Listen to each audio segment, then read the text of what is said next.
إن الحمد لله نحمده ونستعينه ونستغفره ونعوذ بالله من شرور أنفسنا ومن سيئات أعمالنا من يهده الله فلا مضل له ومن يضلل فلا هادي له وأشهد أن لا إله إلا الله وحده لا شريك له وأشهد أن محمدا عبده ورسوله أما بعد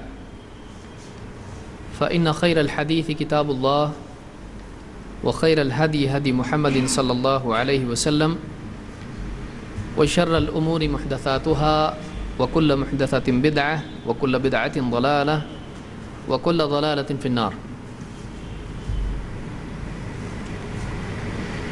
قال سبحانه وتعالى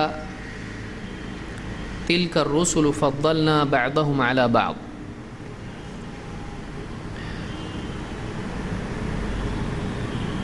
اللہ تعالیٰ نے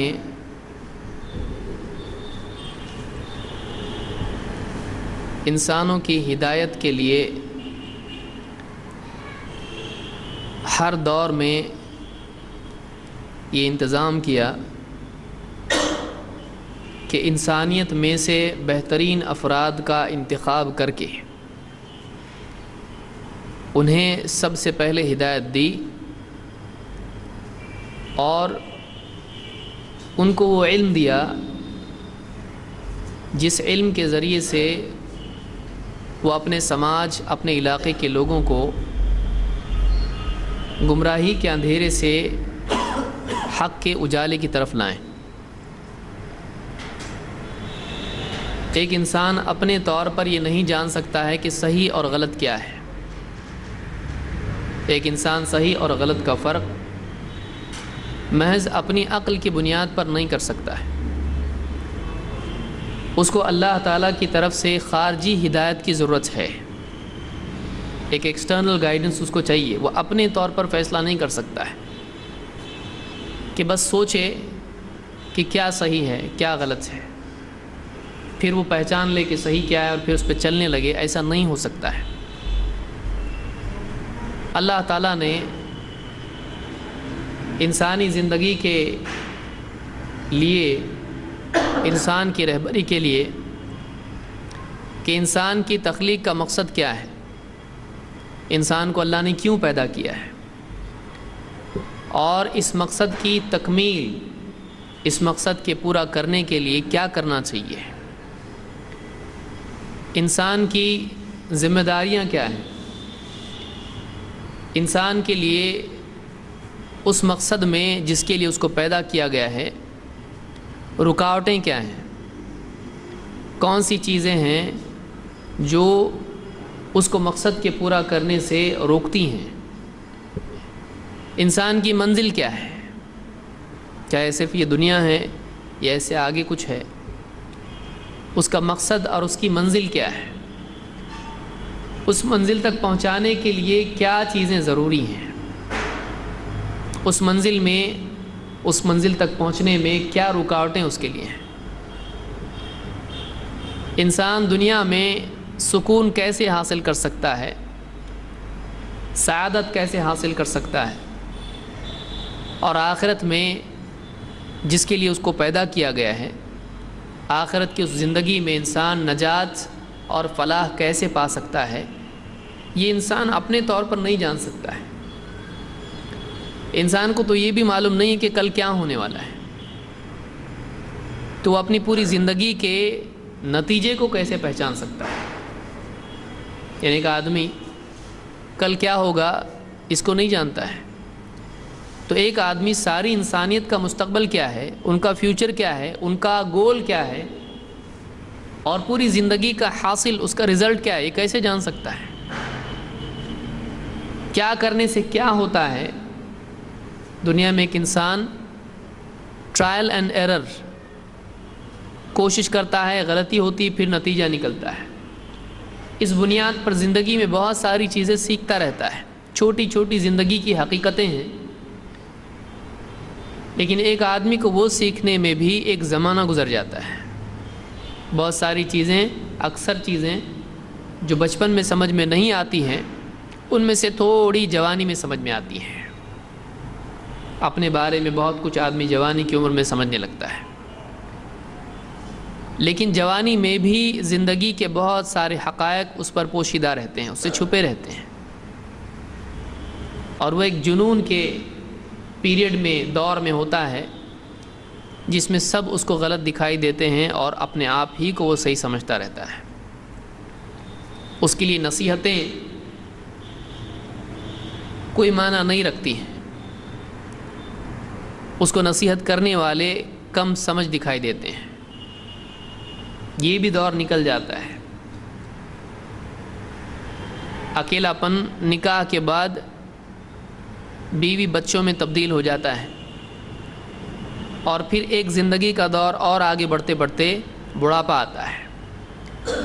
بڑھاپے میں جا کے ایک آدمی پیچھے کی زندگی کو دیکھنا شروع کرتا ہے، میں نے کیا کیا، کیا کرنا چاہیے تھا، کیا نہیں کرنا چاہیے تھا، کیا کرنے سے کیا نقصان ہوا، کیا نہ کرنے سے نقصان ہوا، کیا کرتا تو اچھا تھا، کیا نہیں کرتا تو اچھا تھا۔ بڑھاپے کا بڑھاپے کی ایک عام سنت یہ ہے، لوگوں کی عادت یہ ہے کہ اپنی زندگی کے بارے میں ایک انسان سوچتا ہے کہ میں نے کیا کیا ڈیسیجنز زندگی میں لیے، کیا صحیح تھے، کیا غلط تھے۔ لیکن بڑھاپا جہاں تجربے کے اعتبار سے، ایکسپیرینس کے اعتبار سے اور فیصلوں پر جج ہونے کے اعتبار سے ایک بہت ہی اچھی عمر ہے۔ ایک آدمی اپنے سارے فیصلوں کو جج کرتا ہے، اپنے ججمنٹس کو جج کرتا ہے۔ کتنی عجیب بات ہے، زندگی میں اس نے کیا کیا ججمنٹس لیے ہیں، کیا کیا فیصلے لیے ہیں، ان فیصلوں پر فیصلہ کرتا ہے کہ یہ فیصلہ صحیح تھا کہ نہیں تھا۔ لیکن افسوس کی بات یہ ہوتی ہے کہ بڑھاپے کی عمر ایک انسان کے عمل کی عمر کے خاتمے کا اعلان ہوتا ہے۔ اب زندگی نہیں رہی، اب زندگی ختم ہے، ختم کے قریب ہے۔ وہ دور چلا گیا جس میں وہ سب کچھ کرنا چاہیے تھا۔ آج صحیح معلومات ہو گئی، صحیح تجربات ہو گئے، نتائج آج سامنے ہیں، لیکن آج عمل کا دور نہیں رہا، وہ وقت گزر گیا جو میں نے کرنا چاہیے تھا۔ تو ایک انسان دنیا میں اگر اللہ تعالیٰ اس کے اوپر چھوڑ دے جو صحیح لگتا ہے کر، اکثر انسانوں کا حال یہ ہوگا کہ موت کے وقت میں وہ افسوس ہی کے ساتھ مریں گے، کیونکہ پھر بھی بہت ساری باتیں ایسی ہوں گی جو ان کی عقل کی کمی، تجربات کی کمی، فیصلہ لینے کی صلاحیت کی کمزوری اور کم ایکسپیرینس کی وجہ سے بہت سارے حقائق پھر بھی ان سے چھپے رہیں گے۔ تو کوئی آدمی یہ سوچے کہ اگر رسول نہیں بھی آتے تو ایک آدمی سمجھ لیتا صحیح کیا ہے غلط کیا ہے، تو یہ بہت بڑا جھوٹ ہے۔ اللہ کی طرف سے اللہ کو معلوم ہے انسان کی صلاحیتیں کیا ہیں اور انسان کی محدودیتیں کیا ہیں۔ انسان کی صلاحیت کیا ہے، اس میں کیا کیا کیپیسٹیز ہیں، اور اس کی لمیٹیشنز کیا ہیں، اس کی یعنی کمیاں کیا ہیں اس کے اندر۔ اور اس کی کمیوں میں سے ایک بہت بڑی کمی یہ ہے کہ وہ غیب کو اپنے طور پر جان ہی نہیں سکتا ہے، اور اکثر حقائق غیب میں ہیں۔ ماضی کے اعتبار سے آپ دیکھیں، مستقبل کے اعتبار سے آپ دیکھیں، حال کے اعتبار سے آپ دیکھیں، اکثر اہم ترین حقیقتیں غیب میں ہیں۔ انسان اپنے طور پر ان کو نہیں جان سکتا ہے، چاہے وہ مادی حقائق ہوں، مٹیریل سینس میں ہوں، کائنات کی سطح پر ہوں، یا وہ معنوی حقیقتیں ہوں، انسان کی فطرت، اس کی زندگی کا مقصد، اس کی سوچ کی صلاحیت، اس کا سکون، یہ ساری چیزیں کس میں ہیں؟ اگر انسان جان لیتا تو دنیا میں سکون کی تلاش میں انسانوں کی کوششیں الگ الگ نہیں ہوتی ہیں۔ بھائی ایک چیز میں سکون ہے، چلو وہ کرو۔ اور اگر واقعی انسان جان لیتا تو ایک انسان ایک چیز کو سکون کے لیے چن کر پھر پھینکتا نہیں۔ کیوں پھینکا؟ غلط نکلی، اس میں سکون نہیں ہے۔ تو یہ انسان کی محدودیتیں ہیں، انسان اپنے طور پر نہیں جان سکتا ہے۔ یہ بہت بڑی بات ہے جس کو جاننا ضروری ہے۔ ایک انسان واقعی اللہ کے تابع تبھی ہوگا جب وہ اپنی جہالت کا اقرار کر لے۔ نہیں میرے کو بھی آتا ہے، میرے کو سمجھتا ہے، میں سمجھتا ہوں، یہ جب تک ہوگا تب تک وہ اللہ کی رہبری سے بھاگتا رہے گا یا اس میں تحریفات اور تأویلات کا دروازہ کھولنے کی کوشش کرتا رہے گا۔ جب تسلیم آدمی کر لے، نہیں اللہ ہی کی طرف سے حق آتا ہے، میرے پاس کچھ نہیں ہے، میرا کام اس کو مان لینے میں ہے، میری نجات اس کے تسلیم کر لینے میں ہے، یہاں سے آدمی کی سعادت کا دروازہ کھلتا ہے۔ رسولوں کے ذمے انہی حقائق کو پہنچانا ہے، پہنچانا تھا جو انسان اپنے طور پر نہیں جان سکتا ہے۔ فَهَلْ عَلَى الرُّسُلِ إِلَّا الْبَلَاغُ الْمُبِينُ، اللہ نے فرمایا تو کیا رسولوں پر صاف صاف پہنچانے کے سوا اور کچھ ہے؟ ان پر اس کے سوا اور کوئی ذمہ داری نہیں ہے۔ وہ حق جس کے بغیر انسان کی زندگی سنور نہیں سکتی ہے، اس حق کی تبلیغ کی ذمہ داری اللہ تعالیٰ نے انسانوں میں سے امانت دار، سچے اور مستقل مزاج، اچھے کردار کے افراد پر اس حق کے پہنچانے کی ذمہ داری اللہ نے ڈالی ہے۔ انہی پاکیزہ نفوس کو نبی اور رسول کہا جاتا ہے۔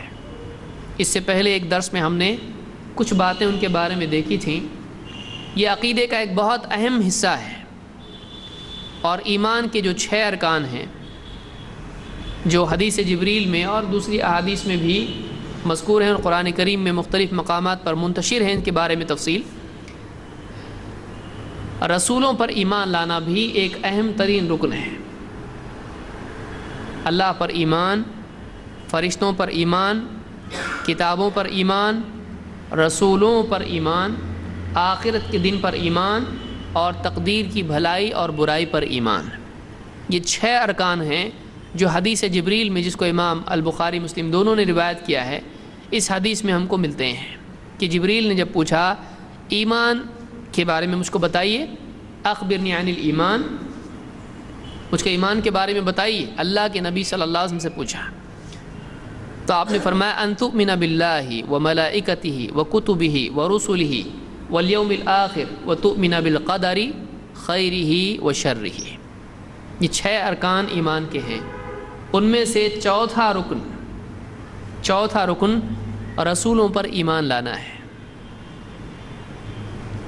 تو رسولوں کے بارے میں پوری تفاصیل دیکھنا ایک بہت بڑا باب ہے، اس کو زیادہ وقت درکار ہے، لیکن اہم ترین معلومات رسولوں کے بارے میں، رسولوں کی شخصیت کے بارے میں، ان کے اوصاف کیا تھے، ان کی ذمہ داریاں کیا تھیں، اور کیا چیز تھی جو ان کے بس میں نہیں تھی، یہ چیزیں جاننا ہمارے لیے ضروری ہے تاکہ رسولوں کے بارے میں ہمارے عقائد میں کوئی ایسی چیز نہ رہ جائے جو ہم کو جاننا چاہیے تھا، یا کوئی ایسی چیز شامل نہ ہو جائے جو غلط تھی اور ہم اس کو صحیح سمجھ کے چلیں۔ اس لیے اہم ترین باتیں رسولوں کے بارے میں کیا ہیں، آج کے اس درس میں ہم دیکھیں گے۔ اس سے پہلے ہم کچھ اخیر تک آ چکے تھے، یہاں تک آئے تھے کہ رسولوں کا تذکرہ بعض کا ہے اور بعض کا قرآن کریم اور احادیث میں نہیں ہے، سارے رسولوں کی تفصیل نہیں ہے۔ اب اس سے آگے کا حصہ ہم شروع کریں گے اور دیکھیں گے اور کیا باتیں رسولوں کے بارے میں قرآن و سنت میں ہیں۔ رسولوں کے بارے میں یہ بھی عقیدہ ہے کہ رسولوں میں مراتب ہیں، اگرچہ سارے رسول ایک ہی مقصد سے آئے ہیں، لیکن رسولوں کے اوصاف، ان کی کوششیں اور ان کے عمل کی وجہ سے اللہ کے ہاں ان کا الگ الگ مرتبہ ہے۔ سارے رسول ایک لیول کے نہیں ہیں، سارے رسولوں کا مرتبہ برابر نہیں ہے، اس لیے کہ اللہ کے جتنے بندے ہیں ان میں دین اور تقوی کے اعتبار سے ہر ایک کا ایک مقام ہوتا ہے۔ اللہ کی معرفت اور اللہ کی شریعت پر عمل کے اعتبار سے ہر انسان کا ایک لیول ہوتا ہے۔ ان اکرمکم عند اللہ اتقاکم، تم میں سب سے زیادہ اللہ کے نزدیک اکرام کے لائق وہ ہے جو تم میں سب سے زیادہ تقوی والا ہے۔ تو معلوم ہوا کہ بندوں میں مراتب ہوتے ہیں، ظاہر بات ہے رسولوں کے پاس بھی یہ صفات تھیں، ایمان اور تقوی، تو اس اعتبار سے اور دوسرے اور بہت سارے ایلیمنٹس ہیں، بہت سارے اجزاء ہیں، بہت ساری چیزیں ہیں جن کی وجہ سے رسولوں میں مراتب تھے. یہ ہمارا عقیدہ ہے. قرآن کریم میں اللہ تعالیٰ نے یہ بات بیان کی ہے. اللہ تعالیٰ فرماتا ہے تِلْكَ الرُّسُلُ فَضَّلْنَا بَعْضَهُمْ عَلَى بَعْضٍ. تِلْكَ الرُّسُلُ، یہ رسول تھے یا یہ رسول ہیں. فَضَّلْنَا بَعْضَهُمْ عَلَى بَعْضٍ، ان میں سے ہم نے بعض کو بعض پر فضیلت دی ہے. یعنی رسولوں میں سے بعض رسول بعض رسولوں سے افضل ہیں. سارے رسول مرتبے کے اعتبار سے برابر نہیں ہیں. یہ سورۃ البقرہ میں اللہ تعالیٰ نے بیان کیا ہے. یہ آیت نمبر 253 ہے. مسند احمد، ترمذی اور ابن ماجہ کی ایک حدیث میں اللہ صلی اللہ علیہ وسلم نے فرمایا انا سید ولد آدم یوم القیامت ولا فخر. میں ابن آدم کا سید ہوں گا قیامت کے دن اور مجھ کو اس پر فخر نہیں ہے. میں بطور فخر یہ نہیں بتا رہا ہوں. وَبِيَدِي لِوَاءُ الْحَمْدِ وَلَا فَخَرْ، اور حمد کا جھنڈا قیامت کے دن میرے ہاتھ میں ہوگا اور اس میں کوئی فخر کی بات نہیں ہے. وَمَا مِن نَبِيٍّ يَوْمَئِذٍ آدَمُ فَمَنْ سِوَاهُ إِلَّا تَحْتَ لِوَائِهِ. اس دن کوئی نبی آدم یا ان کے سوا کوئی اور ایسا نہیں ہوگا جو میرے جھنڈے کے نیچے نہ ہو، میرے جھنڈے کے نیچے نہ ہو. اس حدیث کو امام احمد، ترمذی اور ابن ماجہ نے روایت کیا اور یہ صحیح روایت ہے. صحیح الجامع الصغیر میں شیخ الالبانی نے اس کو صحیح کہا ہے. اس حدیث سے کئی باتیں معلوم ہوتی ہیں. نمبر 1، اللہ کے نبی صلی اللہ علیہ وسلم سارے نبیوں میں، سارے رسولوں میں سب کے سید ہیں. سید کے معنی ہوتا ہے سردار کے، لیڈر کے، جو سب سے آگے ہو. تو اللہ کے نبی صلی اللہ فضیلت کے اعتبار سے سارے رسولوں میں سب سے افضل اس میدان میں جس میں انسانیت سب کی سب جمع ہوگی، اس میں سب کے سید کون ہوں گے؟ اللہ کے رسول صلی اللہ علیہ وسلم. دیکھیے دنیا میں کبھی ایسا ہوتا ہے کہ کوئی زیادہ اہلیت والا ہوتا ہے وہ آگے ہونے کی بجائے پیچھے ہوتا ہے، اور کوئی کم اہلیت والا ہوتا ہے وہ زیادہ آگے ہوتا ہے. دنیا میں ایسا ہوتا ہے، کسی کو کوئی عہدہ مل جاتا ہے، کسی کو عزت مل جاتی ہے. تو دنیا کی تقسیم اور دنیا کا پانا کھونا یہ اصل نہیں ہے. اصل فیصلے کا دن کون سا ہے؟ قیامت کا دن ہے، جس میں ساری بڑائیاں کھو جائیں گی. بڑا وہی ہوگا جس کو اللہ بڑائی دے گا، اور حقیقی دن وہ ہوگا جس میں فضیلتیں سامنے آئیں گی.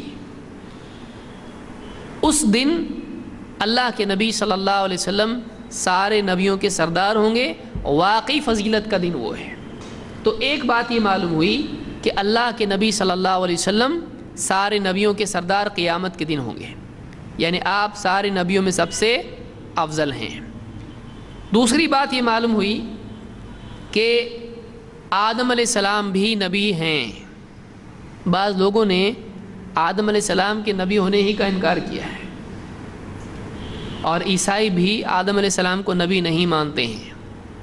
بعضوں نے کہا اس کی کوئی دلیل نہیں ہے کہ آدم علیہ السلام نبی تھے، خصوصاً اس وجہ سے بھی کہ جو کچھ واقعہ جنت میں ہوا پھل کھانے کے اعتبار سے، تو عصمت انبیاء کے پہلو کو غلط طور سے سمجھنے کی وجہ سے انہوں نے آدم علیہ السلام کی نبوت سے انکار کر دیا، کہا اس کی کوئی دلیل نہیں ہے. اس حدیث میں آپ دیکھیں آپ نے کیا فرمایا؟ وَمَا مِن نَبِيٍّ يَوْمَئِذٍ، اس دن کوئی بھی نبی آدم فمن سِوَاهُ، چاہے آدم ہو یا ان کے علاوہ ہو. تو یہاں پر کس کا ذکر آ رہا ہے؟ نبیوں کا ذکر آ رہا ہے. کوئی نبی ایسا نہیں ہوگا چاہے آدم ہو یا کوئی اور ہو جو میرے جھنڈے کے نیچے نہ ہو. تو معلوم ہے یہاں پر آدم علیہ السلام کون ہیں؟ اللہ کے نبی تھے.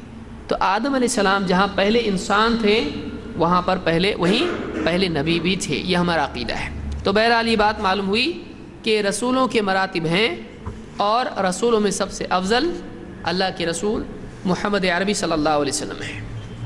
اور آگے آئیے، اب ہم دیکھتے ہیں کہ رسولوں کے بھیجے جانے کا مقصد کیا تھا. کیوں بھیجا اللہ نے رسولوں کو؟ کوئی ایک مقصد تھا یا کئی مقاصد تھے؟ ایک ایک کر کے ہم دیکھتے ہیں۔ نمبر ایک، سب سے پہلی بات تو یہ کہ اللہ تعالیٰ نے ہر امت میں رہبری کے لیے نبی اور رسول بھیجے۔ ہر امت کے لیے اللہ نے رہبری کا انتظام کیا۔ اسلام کا عقیدہ یہ ہے کہ اللہ تعالیٰ عدل والا ہے، اللہ رحمت والا ہے، اسی لیے اللہ تعالیٰ نے ہر قوم کے لیے، ہر امت کے لیے رہبر بھیجے۔ ایسا نہیں کہ صرف مسلمانوں کے لیے بھیجے یا فلاں علاقے کے لیے بھیجے، ایسا نہیں ہے۔ اللہ کے یہاں پر پارشیلٹی نہیں ہے، اللہ کے یہاں پر اصول کی بنیاد پر فضیلت ہوتی ہے۔ اللہ تعالیٰ نے ہر دور میں ہر قوم کے لیے، ہر امت کے لیے رہبر بھیجے۔ اللہ نے قرآن کریم میں فرمایا وَإِن مِّنْ أُمَّةٍ إِلَّا خَلَا فِيهَا نَذِيرٌ وَإِن مِّنْ أُمَّةٍ إِلَّا خَلَا فِيهَا نَذِيرٌ، ہر امت میں ایک خبردار کرنے والا گزر چکا ہے۔ یہ سورہ فاطر کی آیت نمبر 24 ہے کہ ہر امت میں ایک ڈرانے والا آیا ہے۔ انسان کے مقصد اور انسان قیامت کا دن آنے والا ہے، اس میں کامیابی ناکامی کا پیمانہ کیا ہے اور اللہ کی نافرمانی کا انجام کیا ہے، کفر اور شرک اور عصیان کا انجام کیا ہے، یہ بتانے کے لیے اللہ تعالیٰ نے رسولوں کو بھیجا ہے۔ تو اللہ نے فرمایا وَإِن مِّنْ أُمَّةٍ إِلَّا خَلَا فِيهَا نَذِيرٌ، ہر امت میں ڈرانے والا آیا ہے۔ سورہ الرعد آیت نمبر 7 میں اللہ نے فرمایا وَلِكُلِّ قَوْمٍ هَادٍ وَلِكُلِّ قَوْمٍ ہاد، ہر قوم کے لیے ایک ہادی تھا۔ ہاد ہدایت دینے والا، رہبری دینے والا۔ تو اللہ تعالیٰ نے ہر قوم کے لیے، ہر امت کے لیے رہبری دینے والے اور ان کے انجام سے باخبر کرنے والے بھیجے۔ تو یہ ایک ہمارے لیے یعنی اسلام کی ایک بہت اونچی تعلیم ہے کہ اللہ نے ہر انسان کے لیے، ہر قوم کے لیے رہبری کا انتظام کیا۔ ایسا نہیں کہ لوگوں کو ایسے ہی چھوڑ دیا، چاہے ہدایت پر ہو چاہے گمراہ جی ہو، بلکہ ہر قوم کے لیے رہبر آئے۔ یہاں ایک اور بات یاد رکھنے کی ہے کہ کیا اس آیت کی بنیاد پر ہم یہ کہہ سکتے ہیں کہ گوتم بدھا یا کنفیوشس یا اس طرح کے جتنے بھی لوگ گزرے ہیں، فلاسفر ہوں یا سماجی اعتبار سے اصلاح کی کوشش کرنے والے مشہور اشخاص، کیا ہم کہہ سکتے ہیں کہ ہو سکتا ہے وہ نبی ہوں؟ کیونکہ اسلام کا عقیدہ کیا ہے؟ ہر قوم میں رہبر آئے۔ تو کیا یہ مسلمان کہہ سکتا ہے ہو سکتا ہے گوتم بدھا نبی ہو یا رسول ہو؟ ایسا نہیں کہہ سکتے، اس لیے کہ نبوت اور رسالت کے لیے نص ضروری ہے، عقل کافی نہیں ہے، قرآن و سنت کی دلیل ضروری ہے۔ ہم دروازہ نہیں کھول سکتے کہ فلاں شخصیت بہت فیمس تھی، بہت ہی سماجی کام اس نے کیے اس لیے وہ نبی نہیں، ہم نہیں کہہ سکتے ہیں۔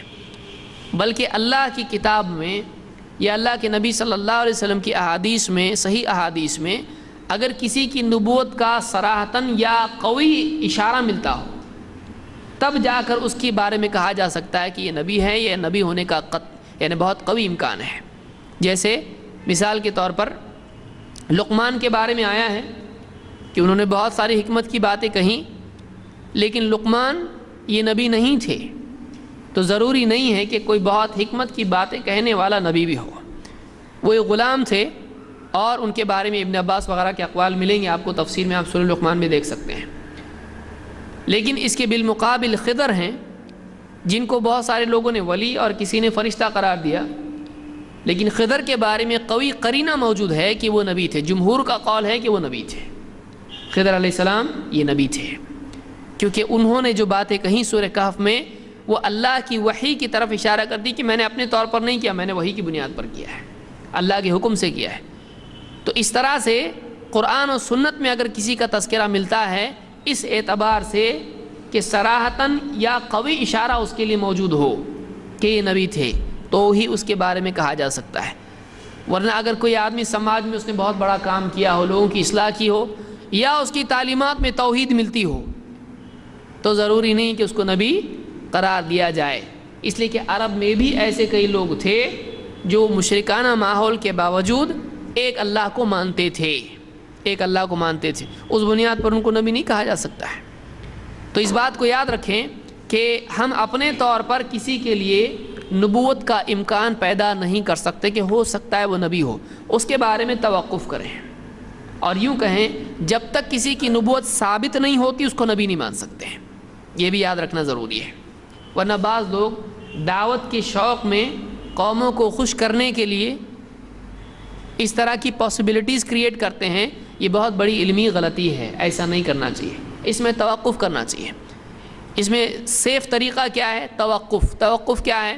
بھائی ہم کو نہیں معلوم، نہ ہم اقرار کرتے ہیں نہ انکار کرتے ہیں، جب تک کہ ثابت نہیں ہو نبی مانیں گے نہیں، اور قطعاً قسم کھا کے بھی نہیں کہیں گے وہ نبی نہیں تھا۔ کیوں؟ اس لیے کہ ہم کو نہیں معلوم ہے، ہمارے پاس کوئی ٹھوس دلیل نہیں ہے، اس لیے ہم کسی کے بارے میں اس طرح سے نہیں۔ ہاں، نبی کریم صلی اللہ علیہ وسلم کے بعد کوئی نبی نہیں ہے، وہاں یہ کہنا کہ دیکھنا پڑے گا، تو ایسا نہیں کر سکتے ہیں، بلکہ نبی کریم صلی اللہ علیہ وسلم کیا ہے؟ وَأَنَا خَاتَمَ النَّبِيِّينَ لَا نَبِيَّ بَعْدِي، میں آخری نبی ہوں، نبیوں کا خاتم ہوں، خاتم ہوں، دونوں معنی ہیں، ختم کرنے والا اور ان پر مہر لگانے والا ان کے سلسلے پر، اور میرے بعد کوئی نبی نہیں ہے۔ تو بہرحال یہ بات معلوم ہوئی کہ ہر قوم میں اللہ تعالیٰ نے نبی اور رسول بھیجے۔ رسولوں کی ذمہ داریوں میں سے کیا تھا؟ رسولوں کی ذمہ داریوں میں سے تھا کہ وہ لوگوں کو اچھے کاموں پر خوشخبری، برے کاموں پر وعید سنانے کے لیے آتے تھے، اور لوگوں پر سچائی، حق، دین، اللہ کی طرف سے تعلیمات کی بنیاد پر اتمام حجت کے لیے آتے تھے، حجت تمام کرنے کے لیے آتے تھے کہ پہنچا دیا، اب ماننے والا کامیاب، نہیں ماننے والا مجرم۔ اللہ تعالیٰ قرآن کریم میں فرماتا ہے رسلا مبشرین و منذرین، ہم نے رسول بھیجے جو خوشخبری سنانے والے تھے، جو ڈراوا سنانے والے تھے، خبردار کرنے والے تھے۔ کیوں بھیجے ایسے رسول؟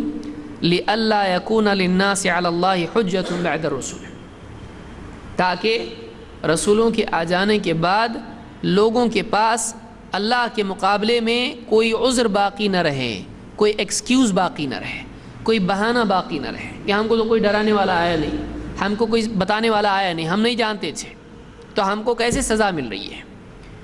تو رسولوں کا ایک مقصد یہ تھا کہ انسان کی زندگی کا مقصد اور اس کے انجام سے باخبر کریں، اور رسول کی دعوت کے بعد یہ بات اس آیت سے معلوم ہوئی کہ رسول کی دعوت کے بعد جو قوم ہوتی ہے اس کے پاس کوئی بہانہ باقی نہیں رہتا ہے۔ اسی لیے آپ دیکھیں گے کہ پچھلی قوموں میں ایسا ہوتا تھا کہ رسول کے آ جانے کے بعد انجام بھی دنیا میں آ جاتا تھا، قوموں نے مانا بچ جاتے تھے، نہیں مانا قوموں کو ہلاک کر دیا جاتا تھا۔ تو یہ دنیاوی فیصلہ تھا ان کی بدکاری کا، ان کے برے اعمال کا، آخرت کا فیصلہ الگ ہے۔ تو رسولوں کی بنیاد پر اتمام حجت ہوتا ہے، محض عقل کی بنیاد پر اتمام حجت نہیں ہوتا ہے۔ ایک بہت بڑا سوال آج کے دور میں کھڑا ہوا ہے کہ جن لوگوں تک دعوت نہیں پہنچی ان کا کیا؟ تو کچھ لوگوں نے اس کے جواب میں یہ کہا کہ اللہ نے اس کو عقل دی ہے اور اپنی عقل کی بنیاد پر وہ سمجھ سکتا ہے، تو اپنی عقل کی بنیاد پر اگر وہ حق کو قبول کرتا ہے تو کامیاب ہے، اور عقل کی بنیاد پر اگر وہ حق واضح ہو، عقل میں آئے، پھر بھی رد کرے تو وہ مجرم ہے۔ لیکن یہ پیمانہ صحیح نہیں ہے، اس کے لیے قرآن و سنت میں کوئی دلیل نہیں ہے۔ اس آیت سے معلوم ہوتا ہے کہ صرف عقل نہیں بلکہ رسولوں کی تعلیمات کا پہنچنا یہ اتمام حجت ہے۔ جیسے کوئی آدمی جنگل میں جی رہا ہے، اس تک حق نہیں پہنچا، تو اب اس پر اتمام حجت ہوا یا نہیں؟ تو کوئی بولے گا اس نے دیکھا تھا، اس کی فطرت میں اللہ نے توحید رکھی ہے، اگر اس نے فطرت کے خلاف کیا تو مجرم نہیں، کیونکہ اللہ نے کیا فرمایا؟ لِأَلَّا يَكُونَ لِلنَّاسِ عَلَى اللَّهِ حُجَّةٌ بَعْدَ الرُّسُلِ، تاکہ لوگوں کے پاس اللہ کے مقابلے میں رسولوں کے آ جانے کے بعد کوئی حجت، کوئی مضبوط ایکسکیوز باقی نہ رہے۔ معلوم ہے کہ اگر رسول نہ آئیں، یعنی رسولوں کی رسالت، رسولوں کا پیغام نہ ملے، تو آدمی کے پاس ایک حجت باقی رہتی کہ میرے پاس نہیں آیا کوئی ہے۔ تو آج بہت سارے عقلانیون جو عقل والے ہیں عقل نمبر 1 اور نقل نمبر 2. ہمارا کیا ہے؟ عقل اور نقل میں ہم ترجیح کس کو دیتے ہیں؟ نقل کو. یہ اصول بھی یاد رکھیے کہ قرآن و سنت نقل ہے، جو نقل ہوتا آیا، کاپی ہوتا آیا ہے، اور عقل ہے، ہم کو اللہ نے عقل دی ہے. تو عقل اور نقل میں دونوں میں ترجیح کس کو ہے؟ نقل کو ہے، کہ اللہ اور اس کے رسول کی بات زیادہ پاورفل ہے عقل کے مقابلے میں. کیوں؟ اس لیے کہ عقل کا کوئی ایک کمال نہیں ہے، عقل کی سٹیجز ہوتی ہیں، لیکن وحی میں کوئی نقص نہیں ہے. سمجھ میں آ رہی بات؟ یاد رکھیے اس کو. عقل میں نقص ہوتا ہے کہ نہیں ہوتا ہے؟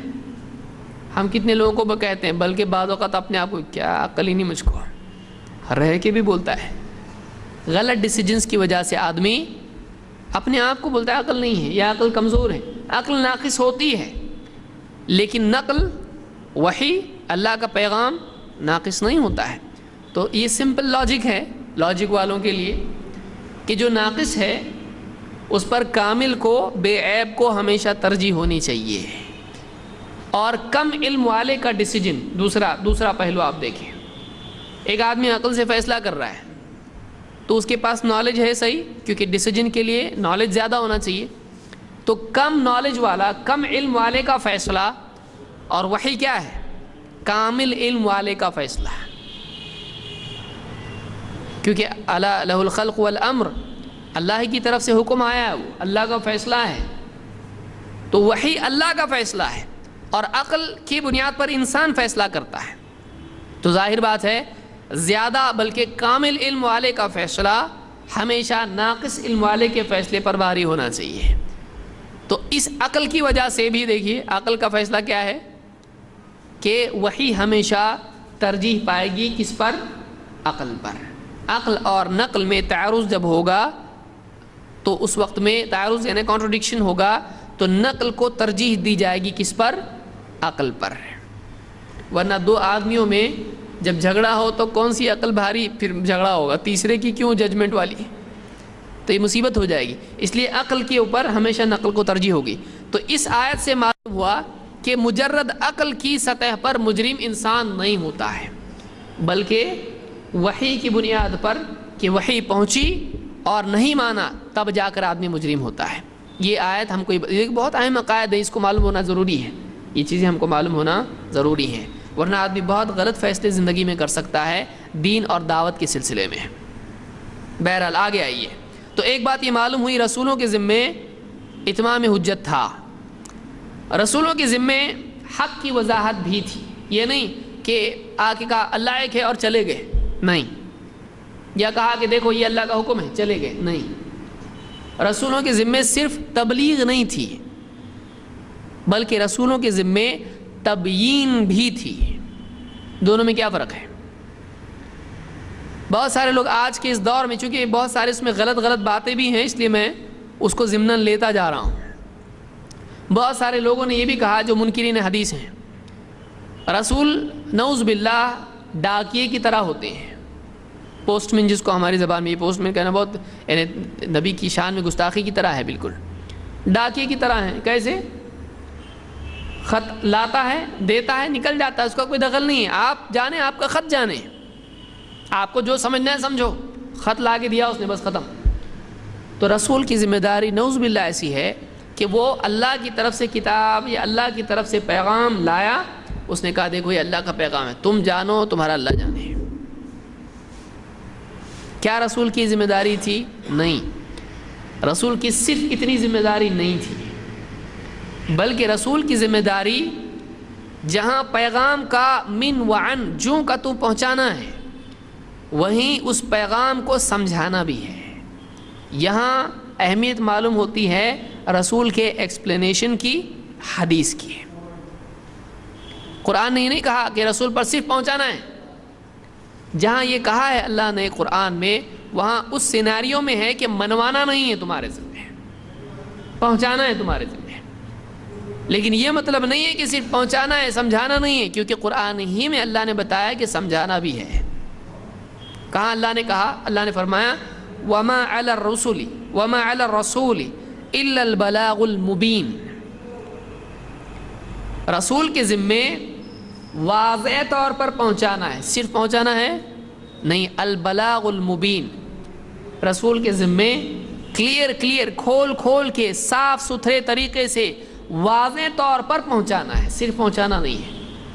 تو اس سے اہمیت یہ معلوم ہوتی ہے کہ جہاں اللہ کی طرف سے رسول کو جو لفظی متن آتا تھا، جیسے قرآن مثال کے طور پر، اسی کے ساتھ رسول پر اللہ کی طرف سے اس کا ایکسپلینیشن، اس کی تشریح بھی آتی تھی، اور رسول اللہ کے دیے ہوئے فہم کے مطابق لوگوں کو اللہ کی بات سمجھاتے تھے، اللہ کے پیغام کے کیا تقاضے ہیں، اللہ کے پیغام کا کیا مطلب ہے، یہ بھی رسول سمجھاتے تھے۔ تو اس کو البلاغ المبین کہا جائے گا، صرف البلاغ نہیں ہے وہ مبین۔ بانا کس کو کہتے ہیں عربی زبان میں؟ بانا کا مطلب ہوتا ہے الگ ہو جانا۔ بیان کس کو کہتے ہیں؟ بیان کا مطلب ہوتا ہے وہ چیز جو دو چیزوں کو الگ کر کے رکھ دے، اسی لیے طلاق بائن کہتے ہیں۔ کون سی طلاق؟ بائن کا مطلب ہوتا ہے جب دونوں الگ ہو جائیں، بیوی شوہر۔ ایسی طلاق کے دونوں رجوع بھی کر سکتے ہیں؟ نہیں، دونوں ایک دم سیپریٹ۔ تو حق اور باطل الگ ہو جائے، کوئی کنفیوژن نہیں رہے، تو اس کو کیا کہیں گے؟ البلاغ المبین، کھلے طور پر واضح طور پر پہنچا دینا۔ تو رسولوں کی ذمہ صرف پیغام کا پہنچانا نہیں تھا، بلکہ اس کی وضاحت بھی تھی۔ اس لیے جہاں اللہ کا پیغام ماننا ضروری ہے، وہیں رسولوں کا سمجھایا ہوا فرمان یا ان کی وضاحت، ایکسپلینیشن، ان کی تعلیمات کا ماننا بھی ضروری، جس کو ہم حدیث کہتے ہیں۔ یہ اور بات ہے کہ حدیثوں میں وہ بات مانی جائے جو واقعی رسول کی بات ہو، نہ کہ کوئی آدمی گھڑ کے رسول کے نام سے بیان کرے۔ تو یہ بات معلوم ہی رسولوں کی ذمہ اللہ کے پیغام کا پہنچانا اور اس کو سمجھانا دونوں تھا۔ اور آگے آئیے، کیا رسولوں کی ذمہ یہ تھا کہ لوگوں کو حق بات منوائیں اور ان کے دل میں داخل کریں؟ رسولوں کے ذمہ لوگوں کو مسلمان بنانا نہیں تھا۔ یہ نہیں تھا کہ اگر رسول کسی کو مسلمان نہیں بناتے ہیں، اسلام میں داخل نہیں کرتے ہیں تو فیل، ہاں اگر داخل کرتے ہیں تو پاس، ایسا نہیں تھا۔ رسولوں کے ذمہ صرف پہنچانا تھا، سمجھانا تھا، ماننا نہ ماننا یہ لوگوں پر تھا، اور رسولوں پر یہ ذمہ داری نہیں تھی کہ زبردستی منوائیں، نہ رسولوں پر یہ ذمہ داری تھی کہ کسی طرح سے ان کے دل میں حق کو داخل کریں۔ رسولوں کے اوپر ذمہ داری نہیں تھی، نہ وہ یہ کر سکتے تھے۔ اللہ تعالیٰ نے قرآن کریم میں فرمایا لیس علیک ھداھم ولکن اللہ یہدی من یشاء، اے نبی ان لوگوں کی ہدایت آپ کے ذمہ نہیں ہے۔ لیس علیک، علی علیک یعنی تمہارے اوپر ہے، یہ مطلب اس کا ہوتا ہے۔ وعلی الناس حج البیت، وللہ علی الناس حج البیت، کہ لوگوں پر حج ہے، یعنی فرض ہے، ذمہ داری ہے ان کی، کرنا ہے ان کو۔ تو یہاں پر اللہ نے کیا فرمایا؟ نہیں ہے، لیس علیک ھداھم، اے نبی آپ پر ان کی ہدایت کی ذمہ داری ہے ہی نہیں۔ کیوں؟ ولکن اللہ یہدی من یشاء، لیکن اللہ جس کو چاہے گا ہدایت دے گا۔ یعنی اے نبی آپ پہ ذمہ داری نہیں ہے آپ لوگوں کو ہدایت دو، بلکہ اللہ جس کو چاہتا ہے ہدایت دیتا ہے۔ یہ سورہ البقرہ کی آیت نمبر 272 ہے۔ اس آیت سے ایک بات یہ معلوم ہوئی، ایک اہم عقیدہ، کہ رسولوں کے ذمے بھی نہیں اور ان کے بس میں بھی نہیں۔ لا یکلف اللہ نفسا الا وسعہا، ان کو ایسی چیز کا مکلف اللہ کیوں کرے گا جو ان کے بس میں نہیں ہے۔ اے نبی آپ پر ان کی ہدایت نہیں ہے، بلکہ اللہ جس کو چاہے گا ہدایت دے گا۔ معلوم ہے ہدایت اللہ کے ذمے ہے، رسولوں کے ذمے نہیں۔ اسے ایک بہت غلط عقیدہ لوگوں کا یہ معلوم ہوتا ہے کہ جو بزرگوں کے بارے میں عقیدہ رکھتے ہیں کہ وہ اپنے ماننے والوں کے دلوں میں تبدیلی کرتے ہیں۔ اس کو وہ لوگ اپنی طرف سے توجہ یا اور بھی الفاظ سے یاد کرتے ہیں کہ فلاں بزرگ ہیں، وہ یہاں ہیں، ان کا مرید کہیں اور ہے، اور اس نے ان کی طرف التجا کی، انہوں نے یہاں سے اس کے قلب کی طرف توجہ کی تو اس کے دل کے احوال کو بدل دیا۔ یہ تصوف میں مانتے ہیں لوگ، اور اس کو کرامت مانا جاتا ہے۔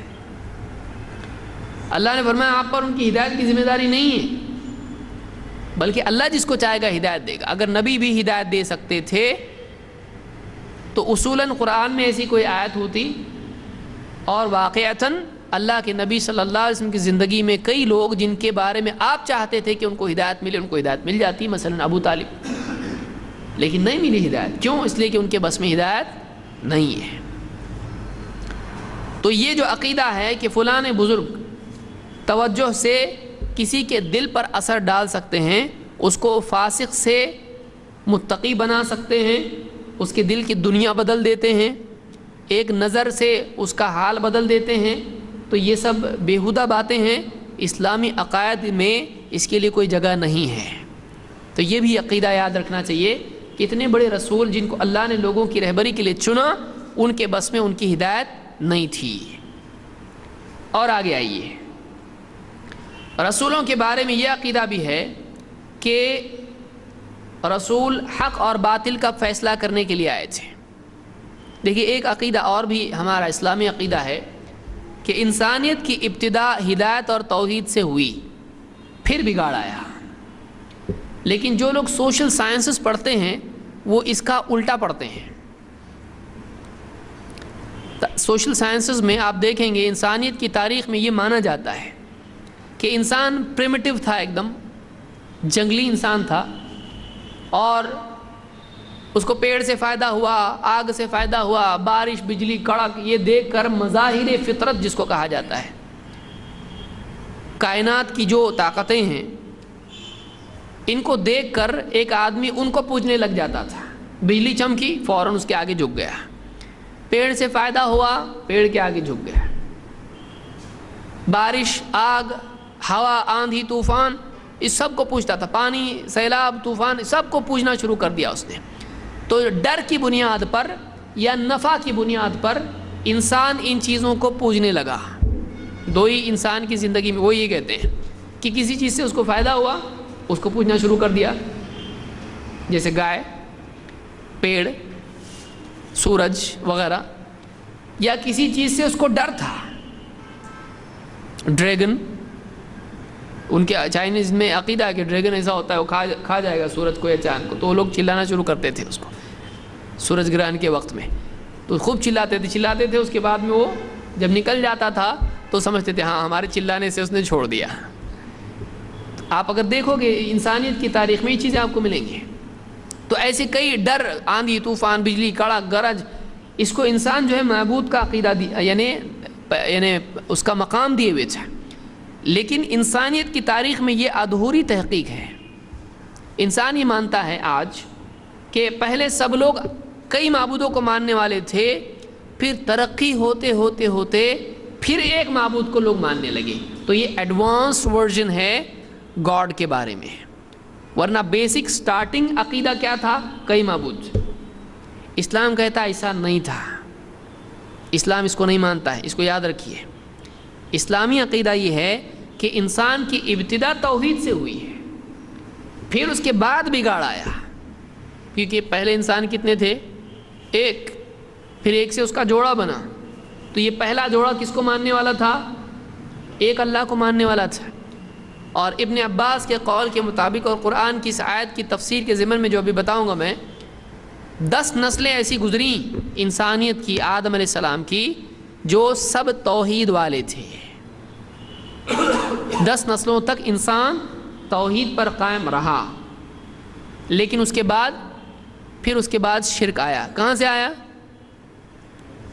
نوح علیہ السلام کی قوم میں، یعنی نوح علیہ السلام سے پہلے جو قوم تھی ان کی، اس میں شرک آیا۔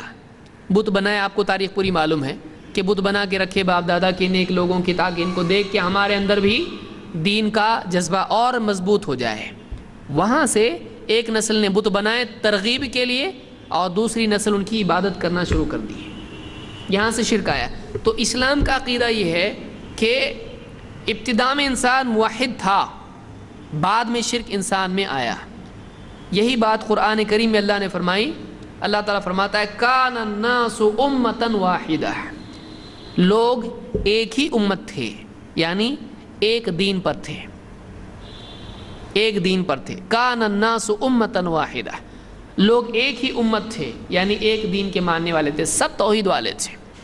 فبعث اللہ النبیین مبشرین ومنذرین، پھر اللہ تعالیٰ نے اس کے بعد جب ان میں بگاڑ آیا، انحراف پیدا ہوا، ڈیویشن جب ان میں آیا، فبعث اللہ النبیین مبشرین ومنذرین، تو اللہ تعالیٰ نے نبی بھیجے خوشخبری دینے والے اور خبردار کرنے والے. وَأَنزَلَ مَعَهُمُ الْكِتَابَ بِالْحَقِّ، اور ان کے ساتھ نبیوں کے ساتھ کتاب بھی نازل کی حق کے ساتھ. لِيَحْكُمَ بَيْنَ النَّاسِ فِيمَا اخْتَلَفُوا فِيهِ، تاکہ یہ نبی جن چیزوں میں لوگوں میں اختلاف واقع ہو چکا ہے اس کا فیصلہ کر دیں. تو اس آیت سے دیکھیے، سورہ البقرہ کی آیت نمبر 213 ہے. اس آیت سے کئی باتیں معلوم ہوئی. نمبر 1، لوگ ایک دین پر تھے.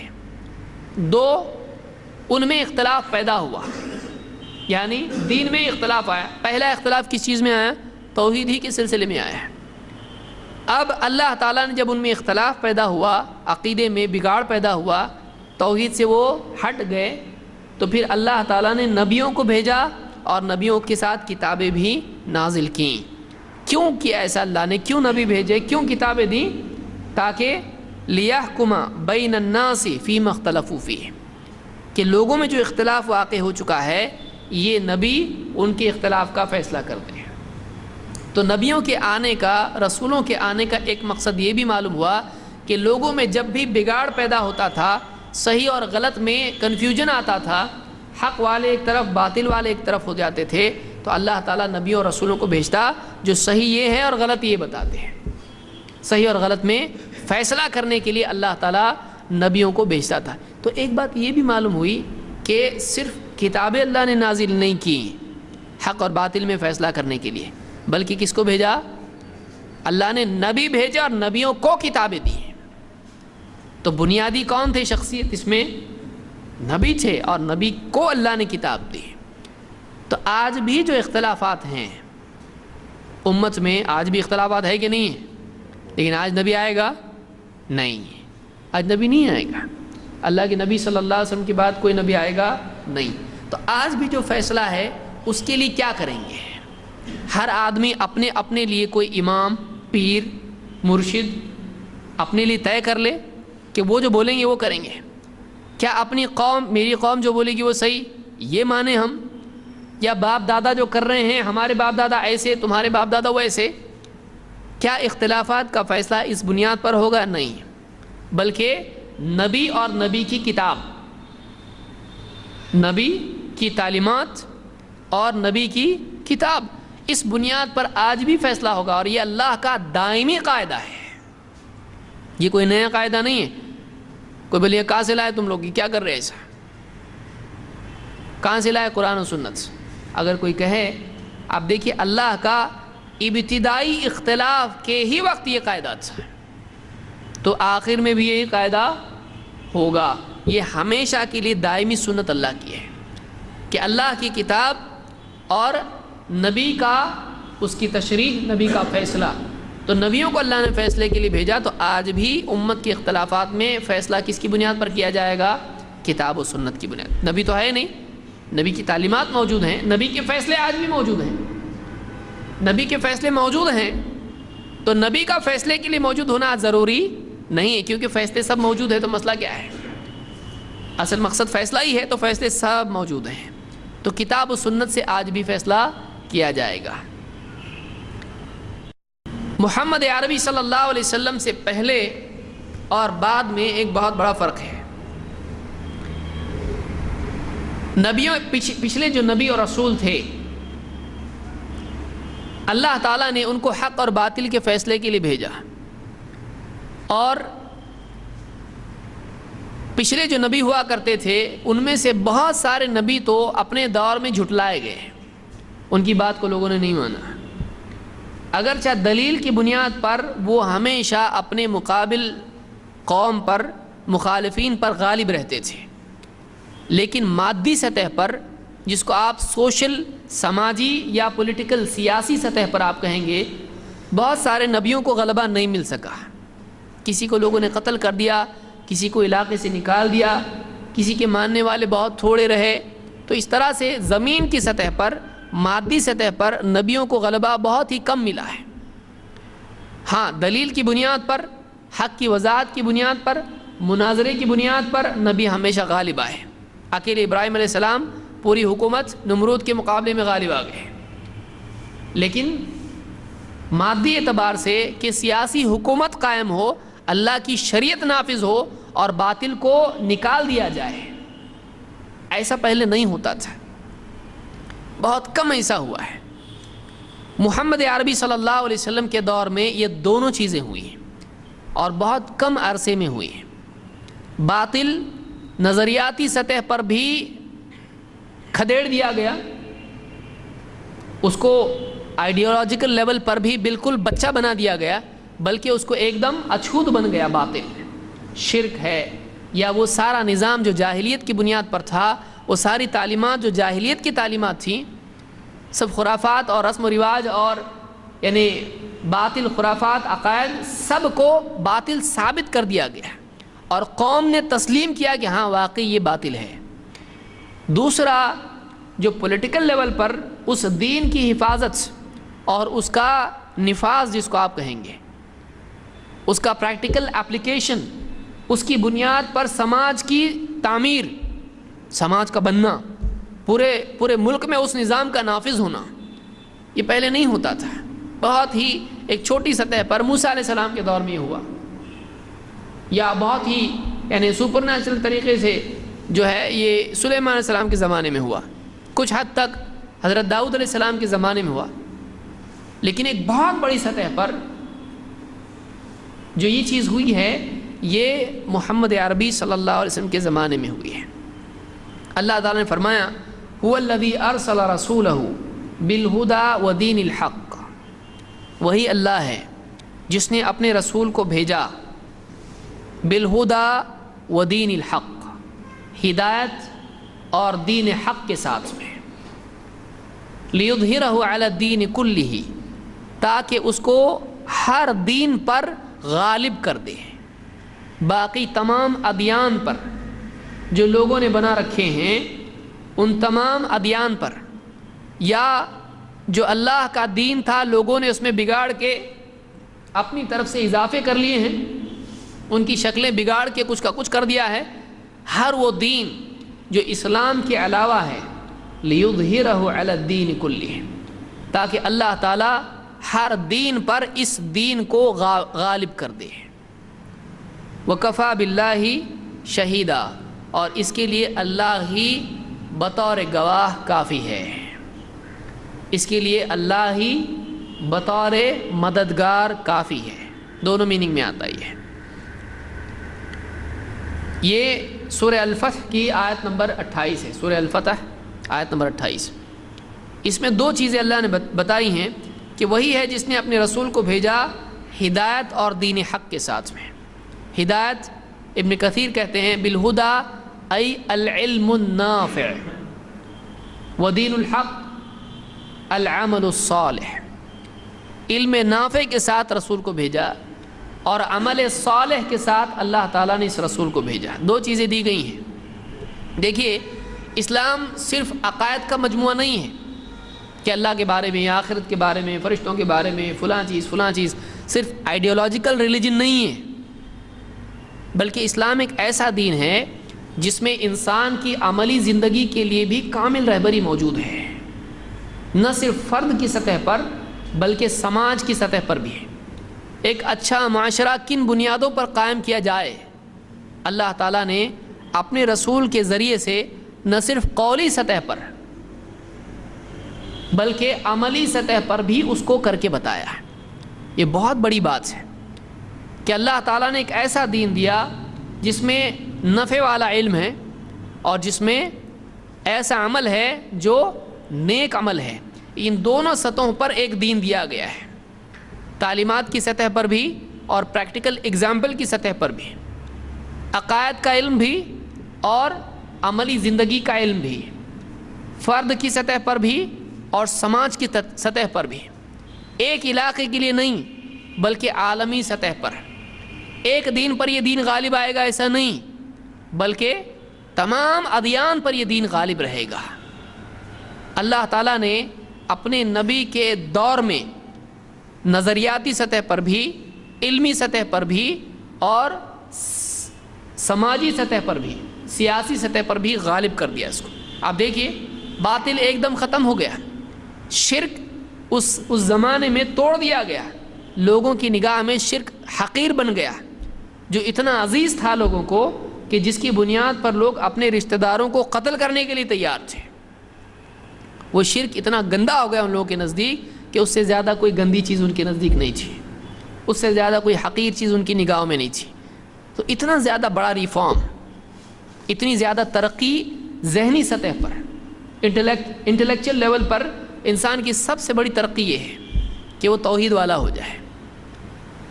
دہریت کو لوگ ترقی سمجھتے ہیں، دہریت کنفیوژن میں ترقی ہے۔ آج پڑھا لکھا آدمی کیا ہوتا ہے؟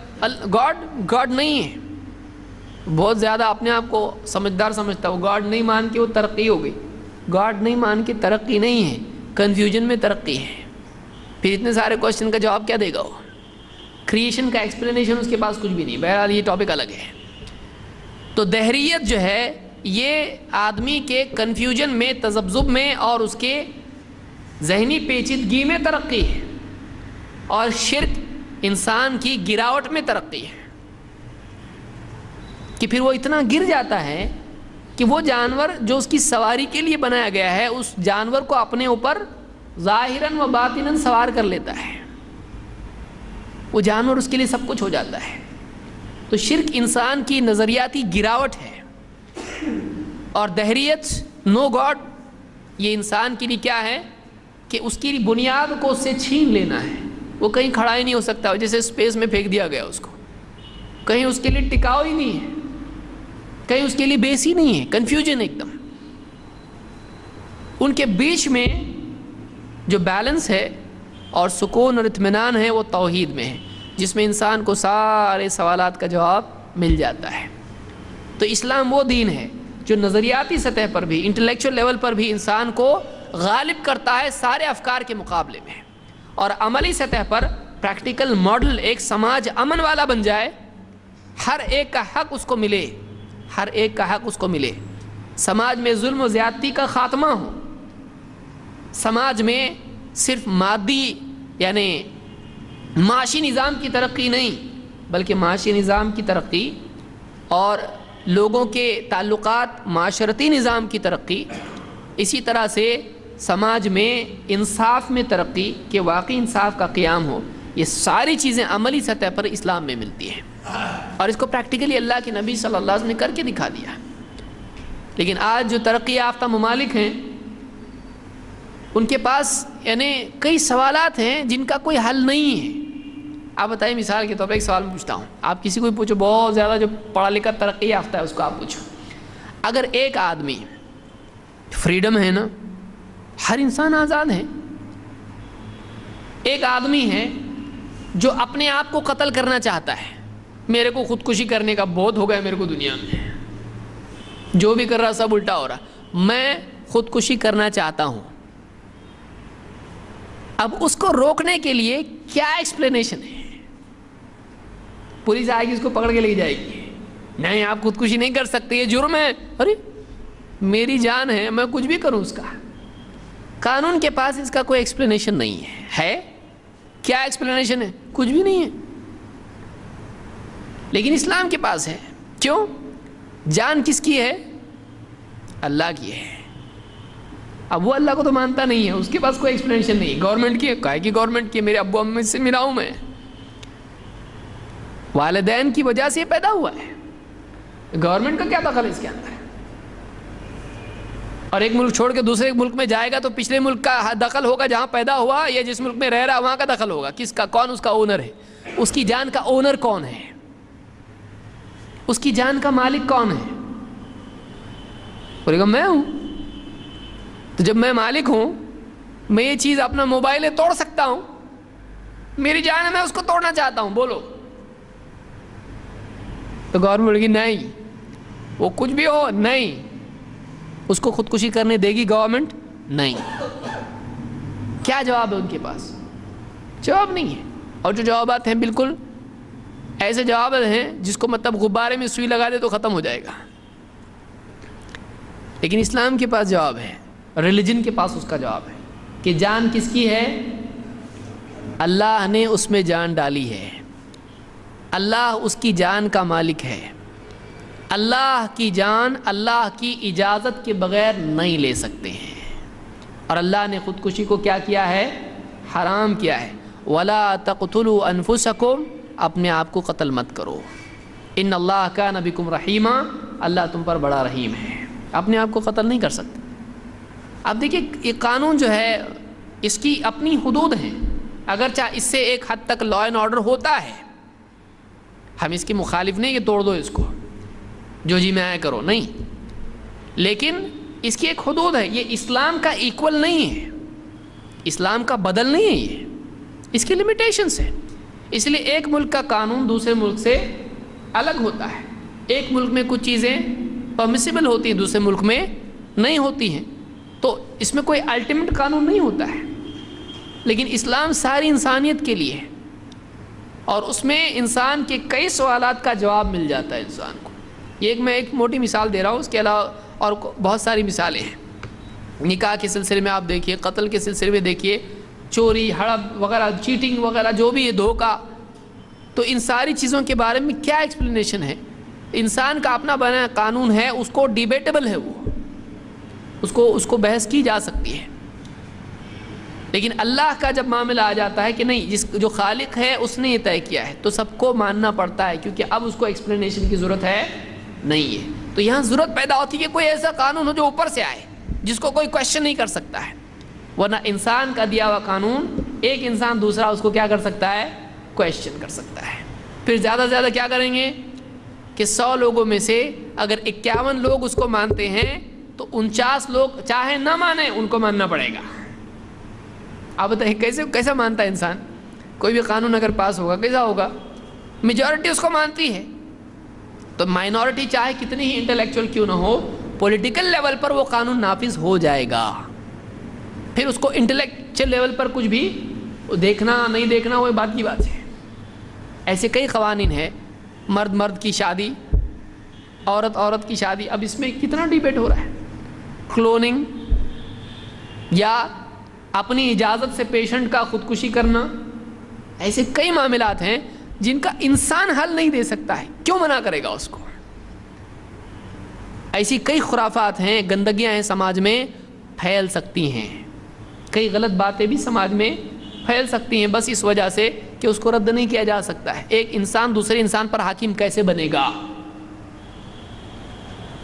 تو یہ ایک مسئلہ انسان کا ہے. تو بہرحال اللہ تعالیٰ نے ایک ایسا دین دیا کہ جو انسان کے تمام مسائل کا حل ہے, آئیڈیالوجیکل لیول پر بھی, پریکٹیکل لیول پر بھی. ہر لیول پر یہ دین غالب ہے دوسرے تمام دینوں پر, چاہے واقعی اس کو ریلیجن مان کے آدمی اس پہ چل رہا ہو یا وہ کوئی آئیڈیالوجی ہو. دیکھیے جس کی جو آئیڈیالوجی ہے وہ اس کا ریلیجن ہے. دین آپ صرف اس کو نہ سمجھیں کہ اس کا کوئی لیول ہوتا ہے, اس اعتبار سے وہ ایک دین بنتا ہے. سوشلزم ایک دین ہے, اگرچہ وہ دین کے نام سے نہیں ہے. اسی طرح سے اور بھی کئی افکار ہیں, وہ اپنی ذات میں ایک دین ہے جس کو لوگ اپنے لیے اصول مان کے اس کو چلتے ہیں اس کے اوپر. تو اس طرح سے تمام افکار پر, آئیڈیالوجیز پر, ریلیجنز پر اسلام ہمیشہ غالب رہے گا. آپ کبھی بھی اس کو سامنے رکھ کے دیکھیں, بشرطے کہ آپ کے پاس وہ علم ہو اسلام کا, ورنہ آدمی خود ہار کے آئے گا, مناظرہ بولے گا اسلام ہار گیا. نہیں, تو ہارا ہے, تو ہارا ہے. تو ایک آدمی خود جو ہے علم رکھتا ہو, واقعی اس کو محسوس ہوگا کہ دوسرے تمام افکار کے مقابلے میں اسلام ہمیشہ غالب رہے گا. یہ بہت اہم چیز تھی جس کو سمجھانا زیادہ ضروری تھا. تو محمد عربی صلی اللہ علیہ وسلم آخری رسول, آخری نبی تھے, اور آپ کو جو دین دیا گیا وہ سارے دینوں پر غالب ہونے کے لیے ہے اور قیامت تک غالب رہے گا, واقعی غالب رہے گا. کوئی آدمی نے کہا انشاءاللہ, یعنی اللہ چاہے تو، یعنی اللہ نے تو فیصلہ کر دیا ہے، تو اب اللہ چاہے تو کیسا؟ یعنی کوئی آدمی کہے محمد صلی اللہ علیہ وسلم جنت میں جائیں، کہیں انشاءاللہ، سوچئے جو قطعیات ہے اس میں بولیں گے آپ کہ ایمان والے جنت میں جائیں گے انشاءاللہ، ایسا کیسے؟ وہ تو قطعاً جانے والے ہیں، اس کے بارے میں نص موجود ہے. تو اس میں یہ نہیں کہ انشاءاللہ دین غالب آئے گا، غالب ہے. کہاں انشاءاللہ بولنا، اپنے مسلمانوں کو وہ بھی معلوم ہونا چاہیے. دعا میں بھی اگر آدمی دعا کرے تو کہاں انشاءاللہ بولے، کہاں سبحان اللہ بولے، کہاں اللہ اکبر بولے، آدمی کو وہ بھی معلوم ہے. آمین کہاں بولے وہ بھی نہیں معلوم. جہاں بے شک بولنا ہے، کچھ ایسے الفاظ آئے نہیں حدیث میں کہ یہاں بے شک بولا جائے، یہاں انشاءاللہ بولا جائے، یہاں پر یوں بولا جائے دعا میں، لیکن لوگ جو جی میں آئے کہنا شروع کر دیتے ہیں. نبیوں کے بارے میں یہ بھی بات ہے، ان کی ذمہ داریوں میں سے یہ بھی تھا کہ لوگوں کی تربیت کریں، نہ ماننے والوں پر اتمام حجت، واضح طور سے ان کو پہنچا دینا، اور اسی کے ساتھ ماننے والوں کی تربیت. دونوں ذمہ داریاں نبیوں اور رسولوں پر تھی کہ جو نہیں مانے ہیں ان کو پہنچا دیا، اب حجت تمام ہو گئی. مانو نہ مانو تمہارا معاملہ، تمہارا اللہ کا معاملہ ہے. لیکن جو مان لیں اب وہ کیا کریں؟ تو رسولوں پر یہ بھی ذمہ داری ہوتی تھی کہ ماننے والوں کو ساتھ میں لے کر ان کی تربیت کریں، ان کو واقعی اللہ کا دین سکھائیں. یہاں بھی آپ دیکھیں حدیث کی اہمیت واضح ہوتی ہے کہ ایسا نہیں تھا کہ رسول کے پاس جو لوگ ہوتے تھے بس یہ قرآن ہے لے لو، یہ تورات ہے لے لو، اب تم جو چاہے اس کا مطلب نکال لو اور اپنے حساب سے عمل کرو. نہیں، بلکہ رسولوں کے ذمہ کیا تھا؟ ان کو عملی سطح پر ان کو اچھا انسان بنانا، ان کی نگرانی کرنا، ان کی دیکھ بھال کرنا، ان کو دین سکھانا. ایک غلط فہمی ان کے اگر اندر پیدا ہو گئی کتاب کی، اس کو دور کرنا، صحیح مطلب کیا ہے آیت کا وہ سمجھانا. یہ ساری باتیں، یہ ساری ذمہ داریاں رسولوں کی تھیں. اللہ نے فرمایا لقد من اللہ علی المؤمنین اذ بعث فیہم رسولا من انفسہم یتلو علیہم آیاتہ ویزکیہم ویعلمہم الکتاب والحکمہ وان کانوا من قبل لفی ضلال مبین. اس سورہ آل عمران کی آیت نمبر 164 ہے. اللہ نے فرمایا کہ اللہ تعالیٰ نے ایمان والوں پر بہت بڑا احسان کیا جب انہی میں سے ایک رسول ان میں بھیجا. یتلو علیہم آیاتہ، جو اللہ کی آیتیں ان کو پڑھ کر سناتا ہے، ان پر پڑھتا ہے. ویزکیہم، اور ان کا تزکیہ کرتا ہے، ان کی تربیت کر کے ان کو پاک کرتا ہے. ویعلمہم الکتاب والحکمہ، اور ان کو کتاب و حکمت کی تعلیم دیتا ہے. تو دیکھیے یتلو علیہم آیاتہ میں تو آیتیں پڑھ کے سنانا ہو گیا. اگر نعوذ باللہ ڈاکیے کی طرح معاملہ ہوتا کہ یہ میسج ہے پہنچا دیا، جیسے بادشاہ کا میسج پہنچانے والا آتا ہے، پڑھ کے سنا دیتا ہے فرمان بادشاہ کا یہ ہے اور چلا گیا، اب تم جانو بادشاہ جانے. کیا رسولوں کی ایسی ذمہ داری تھی؟ نہیں. جہاں ان کی ذمہ داری پڑھ کے سنانا تھی، وہیں ماننے والوں کو ساتھ میں لے کر ان کو اچھا انسان پریکٹیکلی بنانے کی بھی تھی. اس اعتبار سے رسول سماجی اصلاح کے بہترین نمونہ تھے. اس لیے ان کی کتاب جو وہ لائے ہیں، جیسے محمد صلی اللہ علیہ وسلم قرآن لائے ہیں، قرآن کے ساتھ یہ بھی دیکھنا ضروری ہے کہ اس قرآن کا پریکٹیکل اپلیکیشن اس سماج میں اس رسول نے کیسے کیا. کیسے اللہ کے رسول نے ان لوگوں کو جو شرک میں پڑے ہوئے تھے بہتر انسان بنایا. وہ کیا طریقہ تھا، وہ کیا سٹیجز تھے، وہ کیا میتھڈالوجی تھی، وہ کیا حکمت تھی جو آپ نے اختیار کی. تو یہاں اہمیت پیدا ہوتی ہے سیرت کی، یہاں اہمیت پیدا ہوتی ہے سنت کی. کہ کہاں سے معلوم پڑے گا کہ کیسے سدھارا سماج کو؟ ہسٹری میں معلوم پڑے گا یا قرآن میں؟ قرآن میں تو نبی کی ہسٹری نہیں ہے. قرآن میں نبی کی ہسٹری نہیں ہے، سیرت نہیں ہے. یہ قرآن سے باہر دیکھنا پڑے گا حدیثوں میں، جس کو صحابہ نے بتایا کہ آپ نے کیا، کب کیا، کیسے کیا. تو یہاں اہمیت کیا پیدا ہوتی ہے؟ حدیث کی. حدیث کی اہمیت یہاں پیدا ہوتی. تو ایک بات یہ بھی معلوم ہوئی کہ رسولوں کے ذمے ایمان والوں کی تربیت بھی تھی. کیا رسول اللہ کی شریعت میں اپنی طرف سے تبدیلی کر سکتے تھے؟ تو اس کا جواب یہ ہے کہ بالکل نہیں، ہرگز نہیں. یہ قرآن میں بھی ہے اور حدیث میں بھی ہے.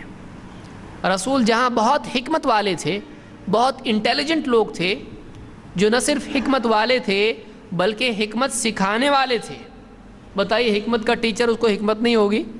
یعلمہم الکتاب والحکمہ، حکمت سکھانے والے تھے، بہت انٹیلیجنٹ تھے، لیکن رسول اتنے حکمت والے ہونے کے باوجود بھی ان کو یہ اختیار نہیں تھا کہ وہ اللہ کی تعلیمات میں ترمیم کریں، اپنی طرف سے تبدیلی کریں۔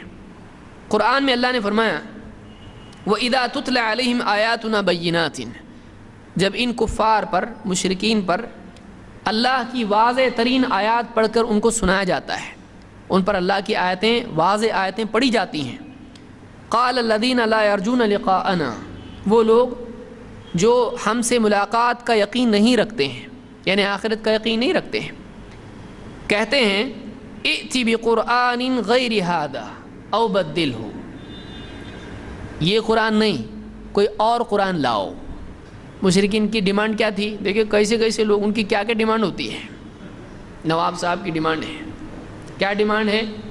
دوسرا قرآن لاؤ۔ کیوں؟ ہم بول رہے ہیں نا ہم کو دوسرا چاہیے، دوسرا قرآن لاؤ۔ آج بھی دعوت کے میدان میں ہم کو یاد رکھنا چاہیے اس بات کو۔ ائتی بقرآن غیر ھذا، اس قرآن کے سوا کوئی اور قرآن لے آؤ، او بدلہ، یا اس قرآن میں چینجز کرو ذرا، یا تو پوری کتاب ہی دوسرا ورژن لے کے آؤ، کتابیں ہٹاؤ دوسری کتاب لاؤ، یا پھر اس کو کیا کرو، ایڈٹ کرو، اس میں چینجز کرو۔ اللہ نے کیا کہا؟ نبی کو کہا ان کا جواب دو۔ ایسی ڈیمانڈ کرنے والوں کو ان کا تو ریمانڈ لینا چاہیے، ان کو کیا جواب دیا جائے؟ قُلْ مَا يَكُونُ لِي أَنْ أُبَدِّلَهُ مِنْ تِلْقَاءِ نَفْسِي، اے نبی آپ کہیے کہ میں اپنی طرف سے اپنے جی میں جو آئے اس کے مطابق اس میں کوئی تبدیلی نہیں کر سکتا، یعنی اس کو بدل کے دوسری کتاب تو دور کی بات ہے، چھوٹی چیز کہ اس کی کسی بات میں تبدیلی کی جائے، میں اپنی طرف سے اس میں کوئی تبدیلی نہیں کر سکتا۔ قُلْ مَا يَكُونُ لِي أَنْ أُبَدِّلَهُ مِنْ تِلْقَاءِ نَفْسِي، اے نبی آپ کہیے کہ میں اپنی طرف سے اس میں کوئی تبدیلی نہیں کر سکتا۔ إِنْ أَتَّبِعُ إِلَّا مَا يُوحَى إِلَيَّ، بلکہ میں تو اسی چیز کی پیروی کرتا ہوں جو میری طرف وحی کی جاتی ہے، جو میسج مجھ کو آتا ہے میں تو بس وہی کرتا ہوں۔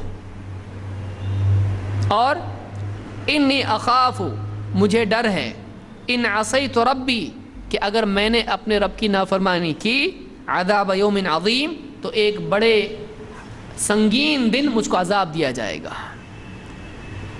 میں ایک سنگین دن کے، ایک بڑے بھیانک دن کے عذاب سے ڈرتا ہوں کہ کہیں میں نے نافرمانی کی اپنے رب کی تو اس عذاب میں گرفتار ہو جاؤں گا۔ یہ سورہ یونس کی آیت نمبر 15 بہت اہم آیت ہے۔ اس میں دیکھیے کئی چیزیں سامنے آتی ہیں۔ داعی کے لیے ہمیشہ ایسا ہوگا کہ لوگوں کو دین کے حساب سے بنانا، کہ دین کو لوگوں کے حساب سے بنانا، ہاں ایسا ہوتا ہے۔ بولے جینزم میں ایسا ہے، اپنے حساب سے کیسا بتانے کا اس کو، تو قرآن کو اس کے حساب سے چینج کرنے کا۔ بدھزم میں ایسا ہے، فلانزم میں ایسا ہے، پاگلزم میں ایسا ہے، یعنی مسلمان ہر آئیڈیالوجی کو رسپیکٹ کرے اور اس کے حساب سے قرآن و سنت کو ایڈجسٹ کرے۔ یہ نبی نہیں کر سکتا ہے، مسلمان کر سکتا ہے۔ تو یہ بات معلوم ہوئی کہ نبی کے لیے بھی اختیار نہیں تھا کہ قوم کی ڈیمانڈ کے مطابق وہ تعلیمات کو ایڈجسٹ کرے، اس میں تبدیلی کرے، نیا ورژن قرآن کا لے آئے، یا قرآن میں اپنی طرف سے اپڈیٹ کرے، اس کو ایڈٹ کرے، اس کو نہیں کر سکتا میں۔ اور یہی داعی کا مزاج ہونا چاہیے۔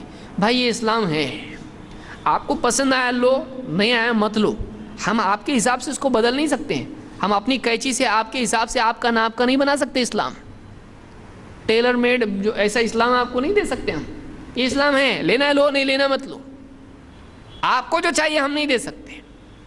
مشرکین آئے آپ صلی اللہ علیہ وسلم کے پاس، کہا ایک کام کرو، ایک سال آپ ہمارے معبود کی عبادت کرو، ایک سال ہم تمہارے معبود کی عبادت کرتے ہیں۔ تو کیا کریں گے؟ آ رہے دیکھو کم سے کم اتنا تو آ رہے، تو جانے دو، برہما بول کے ہی کرو۔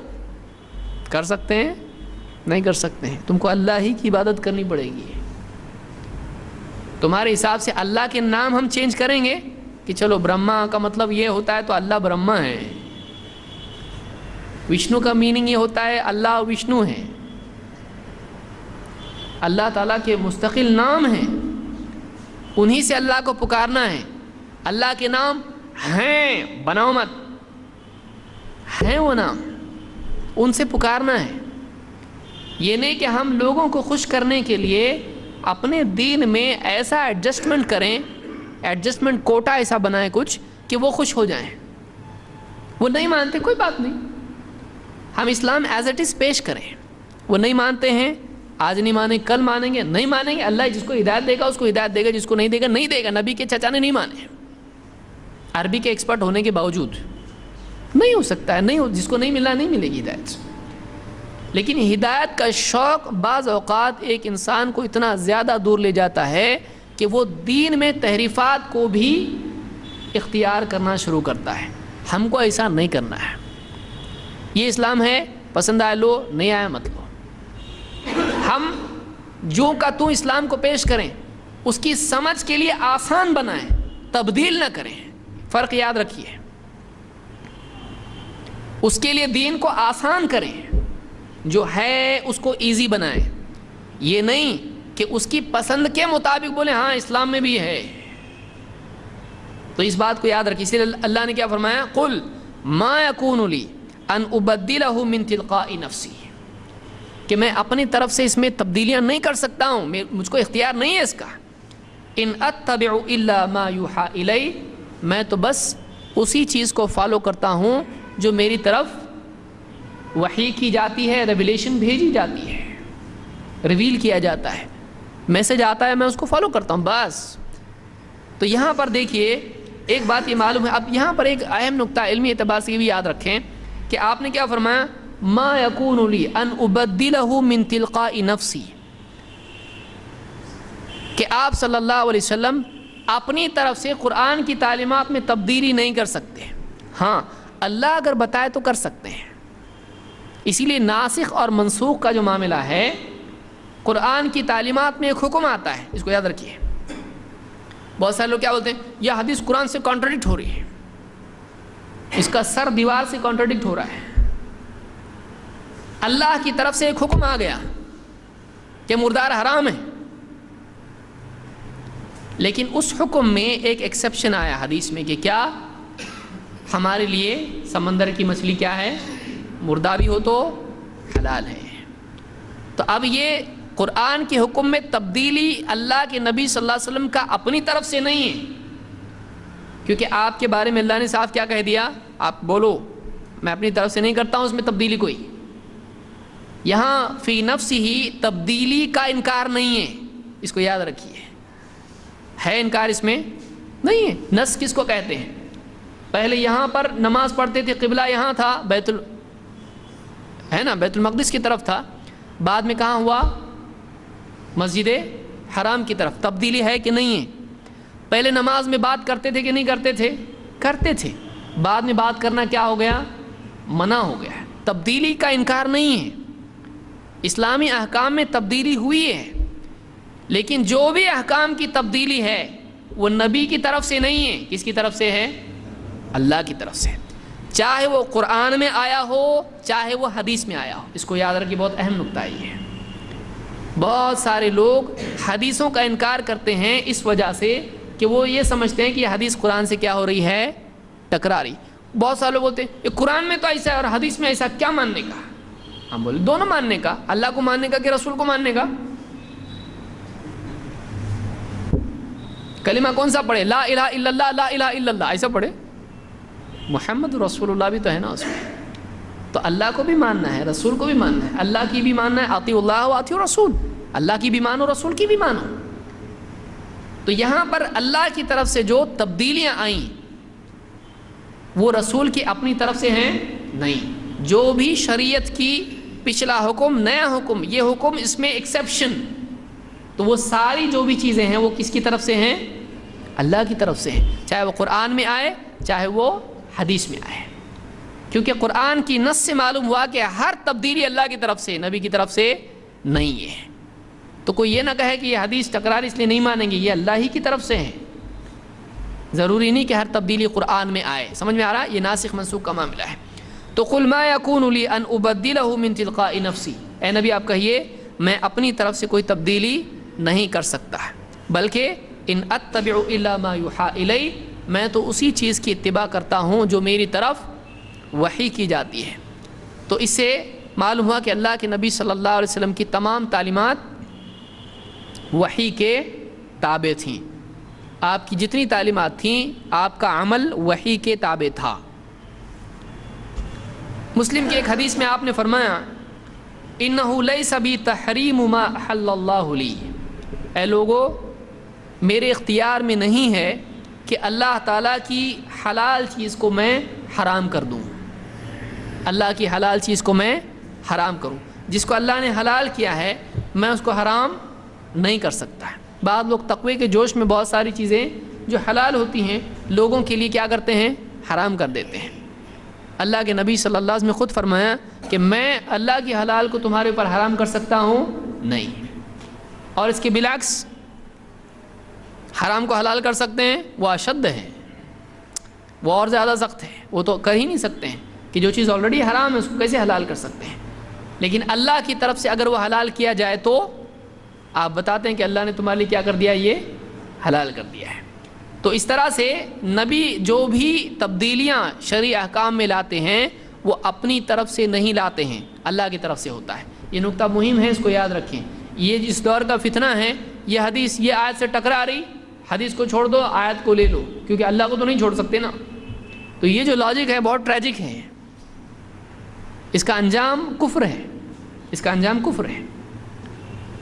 اور ایک حدیث کا انکار آدمی کو تمام حدیثوں کے انکار کی طرف لے جاتا ہے، اس لیے ایک آدمی بہت ہی احتیاط کرے اس سلسلے میں۔ بلا صحیح منہج کے اگر آدمی تحقیق کرے گا تو یہ جہالت کی بدترین قسم ہے۔ بلا اصول اگر آدمی تحقیق کے میدان میں اترے تو یہ آدمی کو جہالت سے بری جہالت میں مبتلا کر دیتا ہے۔ ایسا آدمی اکثر اوقات تکبر، گھمنڈ، خود پرستی، خود نفسی اور خوش فہمی، ان تمام بیماریوں میں مبتلا ہو جاتا ہے، عجب میں مبتلا ہو جاتا ہے۔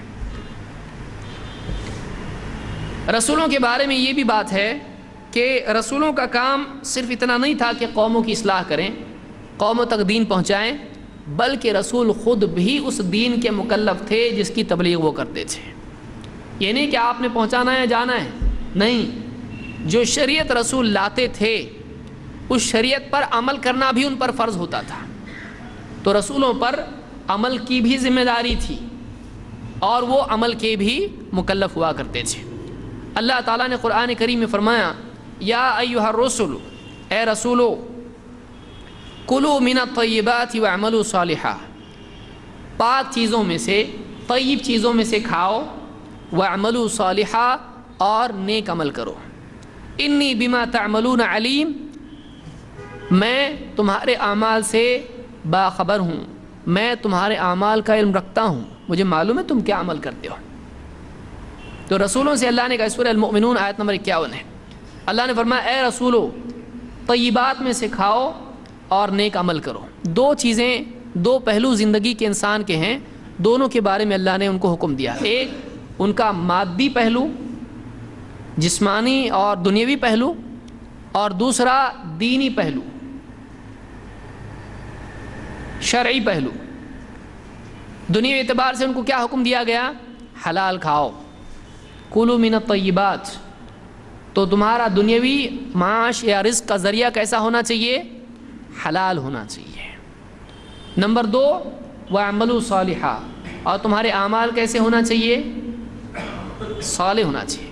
جو اندر جا رہا ہے وہ طیب ہونا چاہیے، حلال، اور جو باہر اعمال آ رہے ہیں وہ کیسے ہونا چاہیے؟ صالح ہونا چاہیے، نیک ہونا چاہیے۔ اس میں بعض علماء نے اس طرف اشارہ بھی کیا ہے کہ اللہ تعالیٰ نے عمل صالح سے پہلے عقل حلال کو ذکر کیا ہے۔ دیکھیے عمل صالح نمبر 2 پہ آ رہا ہے اور حلال کھانا نمبر 1 پہ آ رہا ہے۔ تو علماء نے کہا یہ اہمیت اور نتیجے کے اعتبار سے دونوں چیزیں اس میں ہیں کہ اس کی بہت بڑی اہمیت ہے۔ آدمی کے عمل صالح میں ایک آدمی کا حلال کھانا بہت بڑا عمل ہے، بہت اہم عمل ہے۔ یہ نہیں کہ کچھ بھی کھائے اور دیندار بنا رہے، سود بھی کھا رہا ہے، چوری اور جھوٹ بول کے بھی تجارت کر رہا ہے، اور 5 ٹائم کا نمازی اپنی جگہ ہے، عام طور سے زندگی میں چیز دیکھنے میں آتی ہے کہ تجارت میں آدمی احتیاط نہیں کرتا ہے، جھوٹ، سچ، دھوکہ، وعدہ خلافی اور حرام اور سود اور خیانت اور کیا کچھ نہیں کرتا ہے، لیکن برابر 5 وقت کی نماز، رمضان کے روزے، حاجی صاحب اور سب کچھ ہے۔ تو رسولوں کو یہاں پر اللہ نے حکم دیا حلال کھاؤ اور نیک عمل کرو، یعنی جہاں عبادات کا معاملہ ہے، اعمال صالح کا معاملہ ہے، وہ اپنی جگہ ہے، لیکن اس میں ایک بہت اہم یہ ہے کہ تمہارا کسب، تمہاری کمائی حلال ہونا چاہیے، تمہارا کھانا حلال ہونا چاہیے۔ نمبر 2، دوسری بات جو کہی وہ یہ کہ آدمی کے اعمال پر انسان کے کھانے کا بہت بڑا اثر ہوتا ہے۔ یہ بھی بات علماء نے یہاں کہی ہے کہ ایک آدمی اگر حلال کھاتا ہے تو اس کے اعمال پر اس کا اثر پڑتا ہے، اگر آدمی کا کھانا حرام ہو تو بھی اس کے اعمال پر برا اثر پڑتا ہے۔ جیسے آپ دیکھیں کہ ایک آدمی دعا کرتا ہے لیکن حرام کھاتا ہے تو دعا قبول ہوتی ہے؟ نہیں قبول ہوتی ہے، اللہ ناراض ہوتا ہے اس سے۔ جو آدمی حرام غذا استعمال کرتا ہے یا حرام لباس یا حرام پیسہ استعمال کر رہا ہے، تو جو بھی اپنے مفاد کے لیے آدمی حرام استعمال کر رہا ہے تو ایسا آدمی اللہ کے نزدیک پسندیدہ نہیں ہے، چاہے وہ نماز پڑھے چاہے وہ روزہ رکھے۔ تو اس آیت میں یہ بات معلوم ہوئی کہ اللہ تعالیٰ نے عمل کا حکم، نیک عمل کا حکم کس کو دیا؟ رسولوں کو دیا، اور طیب حلال کھانے کا حکم بھی رسولوں کو دیا، یعنی وہ بھی مکلف تھے، وہ اللہ کے قاعدے اور قانون سے باہر نہیں تھے، ان پر بھی ذمہ داری تھی کہ تم کو بھی شریعت پر عمل کرنا پڑے گا۔ اس سے آپ ان لوگوں کو دیکھیں جو کہتے ہیں کہ ہم کو ابھی کیا ہو گیا، اللہ مل گیا، بزرگ پہنچ گیا ابھی، اور ان کا کیا ہو گیا، ان کو معرفت حاصل ہو گئی، حقیقت مل گئی، شریعت طریقت سب ابھی اوپر نکل گئے ایک دم، اب ان پر شریعت ہے نہیں ہے۔ شریعت تو کیا ہے، بچوں پر ہے، صرف جو ابھی نئے نئے ہیں اس راستے میں ہیں ان کے لیے شریعت ہے۔ اب یہ کیا ہو گیا، ایک دم معرفت کا درجہ پا چکے ہیں۔ شریعت کیا ہے، اللہ کو پانے کا ذریعہ ہے۔ آدمی نماز پڑھ رہا ہے، روزہ رکھ رہا ہے، یہ کر رہا ہے وہ کر رہا ہے، کس لیے کر رہا ہے؟ اللہ کو پانے کے لیے۔ اللہ مل گیا نا ابھی، یہ تو ذریعہ تھے، منزل پہ پہنچ گئے تو بس سے کیا تعلق ہے؟ کیا بس کو بھی پکڑ کے رکھنے کا؟ پہنچ گیا نا ابھی، بس چھوڑو ابھی منزل پہ پہنچ گیا یہ، تو اب اللہ مل گیا اس کو، تو اب یہ وسائل ان کی ضرورت کیا ہے؟ لیکن آپ دیکھیے رسول، ان کو بھی اللہ نے کیا کہا، یا ایھا الرسل کلوا من الطیبات واعملوا صالحا۔ یہ 2 چیزیں ہیں، دونوں اس طرح کے جو پیر ہوتے ہیں، دونوں چیزیں ان کے یہاں مفقود ہوتی ہیں۔ ان کے آتے کون ہیں؟ بابا، ریس میں کون سا گھوڑا آنے والا ہے، لاٹری میں کون سا نمبر نکلنے والا ہے، جوئے والے اور سب اس طرح کے جو بھی سٹے والے اور حرام کاری کرنے والوں کو ہی ایسی جگہ پہ پایا جا سکتا ہے۔ ایسے باباؤں کا شارٹ کٹ یہی لوگ اختیار کرتے ہیں، اور ان کے پاس ان لوگوں کے نذرانے ہدیے کبھی پوچھتے ہیں یہ بابا لوگ، درگاہوں پہ کبھی پوچھا جاتا ہے حلال ہے کہ حرام ہے؟ کوئی پوچھتا نہیں ہے۔ عام طور سے حرام تجارت کرنے والے ہی وہاں پر بڑے بڑے گنبد بنا دیتے ہیں، لائٹنگ کرتے ہیں، قوالی کے پروگرام رکھتے ہیں، سارا حرام کا پیسہ بلیک کو وائٹ بناتے ہیں اس طرح سے۔ اللہ کے وائٹ نہیں بنتا ہو، یہاں وائٹ بنتا ہوگا۔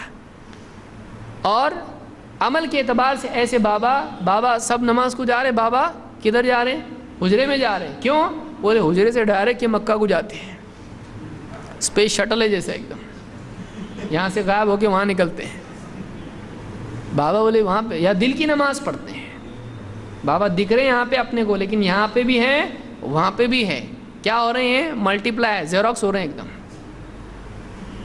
بلوٹوتھ سے یہاں سے وہاں جا رہے ہیں۔ کیا ہے یہ جھوٹ ہے۔ تو شریعت عام طور سے اس طرح کے جو پیر بابا ہوتے ہیں ان کے لیے مانا جاتا ہے کہ اب ان کے اوپر نہیں ہے، نبیوں پر بھی ہے، رسولوں پر بھی ہے، حلال کھاؤ اور نیک عمل کرو۔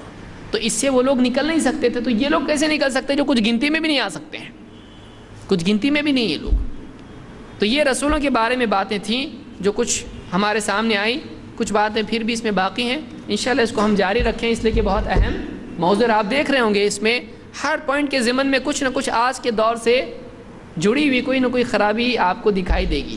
تو ایک ساتھ ہمارے دو فائدے ہوں گے، ایک تو رسولوں کے بارے میں ہم کو معلوم ہوگا، دوسرا جو بہت ساری غلط باتیں لوگوں میں پائی جاتی ہیں ان کے بارے میں بھی ہم کو معلوم ہوگی تاکہ ہم کمپیئر کر کے کسی کو بتا سکیں دیکھو ٹھیک ہے بابا ایسے نا، رسول کے بارے میں ایسا اور بابا کے بارے میں ایسا، تو اس طرح سے ہم سمجھا سکتے ہیں۔ اللہ تعالی ہم کو دین کی سمجھ عطا فرمائیں اور دین کا علم حاصل کرنے کی توفیق عطا فرمائیں۔